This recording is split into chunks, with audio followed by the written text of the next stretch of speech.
Inalok ni Batangas 1st District Representative Leandro Leviste na maging state witness ang district engineer ng Department of Public Works and Highways na nagtangka umanong manuhol sa kanya.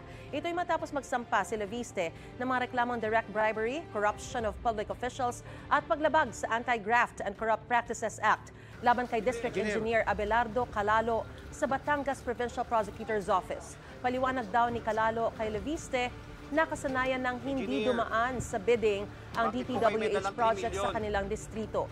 Congressman na raw ang pumipili sa mga contractor na magbibigay anyay o ng anya standard operating procedure. Sa ganyang sistema, aabot daw sa 1 bilyong pisong kickback ang makukuha ng kongresista sa loob ng 3 taong termino. Umaasa si Leviste na papayag maging state witness si Calalo para mabunyag ang mas malawak pang sistema ng korupsyon. Sabi naman ng kampo ni Calalo, pinag-aaralan pa nila kung hihilingin sa piskalya na magsagawa muna ng preliminary investigation kaugnay sa reklamo ni Leviste. Hindi pa rin sumagot si Calalo kung bakit may dala siyang 3 million pesos na cash nang maaresto noong Biyernes. Hindi lang po dapat yung mga employees ng DPWH ang dapat nating hold to account.